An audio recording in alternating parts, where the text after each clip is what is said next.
una imatge esplèndida d'aquesta tribuna dels germans Gonzalo. Primer de tot, la meva mostra de reconeixement a vosaltres, la graveria, perquè en el fons són els que ens ajudeu a portar endavant aquest club, amb l'esforç de portar els vostres fills i alguna filla que tenim, evidentment, aquí al Club de Futbol Mollet.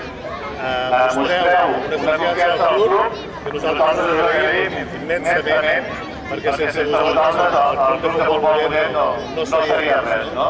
En aquest moment tenim 400 nens i joves, i els nenes, com deia, que no em vull oblidar mai, que fan del Club de Futbol Mollet el principal club de la ciutat.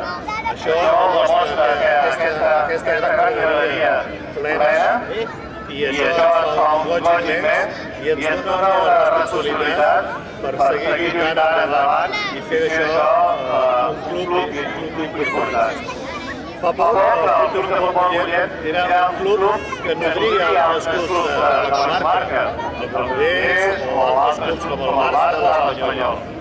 En això ja estem donant un tomb, ho intentem donar-li, en el sentit que ser del Club de Futbol Mollet sigui un orgull, vulguem estar al Club de Futbol Mollet i que la il·lusió sigui estar un dia al primer equip del Club de Futbol Mollet. Això és entrenadors. Esperem que aquesta campanya sigui millor que l'anterior. Recordem que el Club de Futbol Mollet mai havia tingut 3 equips de preferent. La presidència de l'alcalde per agrair la cessió d'aquestes instal·lacions municipals, i dir-li que bé, que quan passi la crisi econòmica, que esperem que sigui ràpid, doncs podem gaudir d'algun vestidor més, podem gaudir d'algun lavabo més, pensem que cal tenim un camp,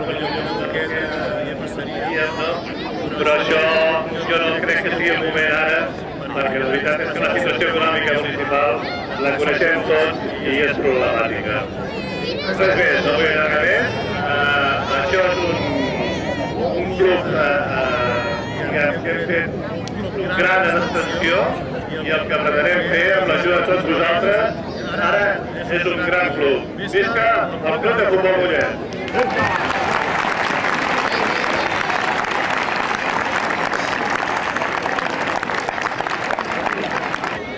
Jo crec que més que un club significa moltes més coses que ensenyar la pràctica esportiva del poble esport que avui ens aplega aquí.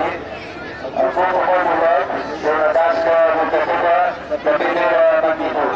Sempre ha sigut el seu objectiu bàsic i espero desitjo que en els propers anys i també aquesta temporada ho continuï sent. I per tant, aquest camp de joc és una escola d'esport, és una escola de vida. I per tant, el conjunt de monitors i monitores tindrem que tenir molt present per tant d'aconseguir el millor tècnicament de tots aquests nois i noies que té el club, tenen que ensenyar-los a educar-se com a persones, educar-se com a ciutadans i tocar el nom de la ciutat amb orgull, amb aquest mateix orgull que parlava el vostre president.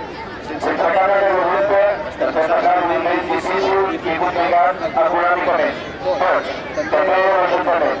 Però no es quedi de la menor dubte de la mateixa manera que hem anat invertint amb la gespa, amb la coberta, amb nous vestidors, continuarem invertint en aquesta instal·lació en benefici i la qualitat de la pràctica esportiva dels fills i filles dels ciutadans de futur de la nostra ciutat. Desitjo èxits a l'entitat, èxits esportius i èxits educatius amb aquest compromís ferm que té la seva junta directiva i dir-los als pares i mares que avui esteu aquí que dongueu un cop de mà, que ajudeu, que feu pinya a l'entorn de la junta directiva del club, amb un esforç voluntari i altruista va tirar endavant aquest club històric a la nostra ciutat i referència al conjunt de la comarca. Felicitats a tots